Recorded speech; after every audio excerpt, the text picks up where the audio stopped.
ফেনীর একাডেমি এলাকায় 10 বছর বয়সী নিশাত নামের এক অবুঝ ফুটফুটে সুন্দর ছেলেকে কিছু দুর্বৃত্তরা অপহরণ করে নিয়ে গিয়ে 12 লক্ষ টাকা মুক্তিপণ দাবি করে। আর মুক্তিপণের টাকা দিতে দেরি হলে সেই 10 বছর বয়সী নিশাত স্কুল ছাত্র ছেলেটিকে নির্মমভাবে তারা দুনিয়া থেকে বিদায় করে দেয়। দর্শক শ্রোতা, এই চাঞ্চল্যকর ঘটনাটি ঘটে যায় ফেনীর একাডেমি এলাকায়। প্রতিদিনের মতো নিশাত 5 পড়তে যায়, কিন্তু প্রতিদিনের মতো মা বাবার বুকের মানিক, বুকের ধন নিশাত আর বাসায় ফিরে না। বাসায় ফিরতে দেরি হলে সন্ধ্যা হয়ে গেলে নিশাতের বাবা চটপট করে কেন তার সন্তান বাসায় ফিরছে না। এক পর্যায়ে সন্তানের খোঁজ খবর নিতে থাকে। সন্ধ্যা হলেই নিশাতের বাবার ফোনে একটি অচেনা নাম্বার থেকে কল আসে, আর কলটি রিসিভ করতেই শুনতে পায় যদি নিশাতকে বাঁচাতে চান তাহলে 12 লক্ষ টাকা মুক্তিপণ দিতে হবে। এমন কথা শুনে নিশাতের বাবা হতবাক হয়ে যান, কান্নায় ভেঙে পড়েন। তারপর তিনি ফেনী মডেল থানার পুলিশদের শরণাপন্ন হন। ফেনী মডেল থানায় গিয়ে একটি অজ্ঞাতনামা মামলা করেন, আর সেই মামলার সূত্র ধরেই পুলিশ প্রশাসন তদন্ত শুরু করে। তদন্তের এক পর্যায়ে তারা আসামিদেরকে শনাক্ত করতে পারে তথ্য প্রযুক্তির মাধ্যমে। দর্শক শ্রোতা, তারপরেই বেরিয়ে আসে চাঞ্চল্যকর তথ্য। দর্শক শ্রোতা, জানা গেছে এই নিশাত 5 বাসায় ফিরছিল, আর বাসায় ফেরার সময় ওই দুর্বৃত্তরা তারা অনেক দিন ধরেই এই নিশাতকে পাহারা দিচ্ছে যে নিশাতকে তারা তুলে নিয়ে যাবে এবং নিশাতের বাবার কাছ থেকে তারা মোটা অঙ্কের টাকা হাতিয়ে নেবে।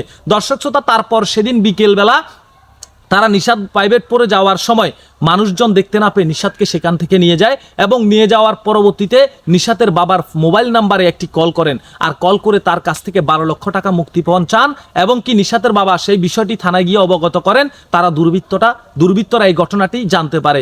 ক্ষিপ্ত হয়ে নিশাতকে তারা নির্মমভাবে দুনিয়া থেকে বিদায় করে দেন।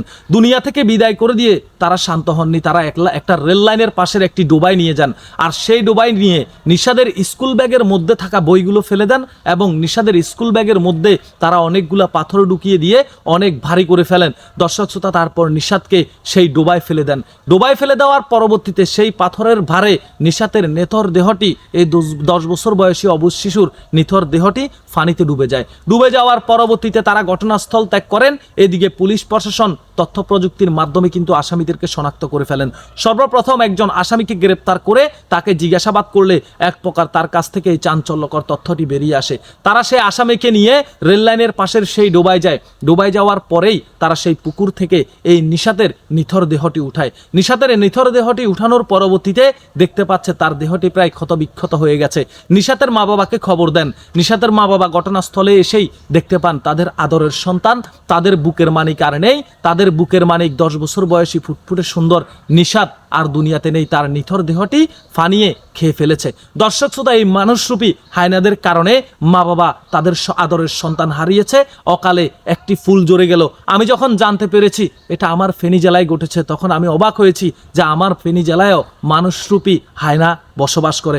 দর্শক শ্রোতা, আমি একটা কথাই বলবো, এই চাঞ্চল্যকর ঘটনার তীব্র নিন্দা ও প্রতিবাদ জানায়। যারা নিশাতকে দুনিয়া থেকে বিদায় করেছে তাদের সবাইকে যেন দ্রুততম সময়ের মধ্যে গ্রেপ্তার করে আইনের সর্বোচ্চ সাজার আওতায় নিয়ে আসা হয়। ইতিমধ্যে কিন্তু পুলিশ প্রশাসন 3 জন দুর্বৃত্তকে, 3 জন অপহরণকারীকে গ্রেপ্তার করেছেন। এরা কোনো মানুষ হতে পারে না, এরা মানুষরূপী হায়না।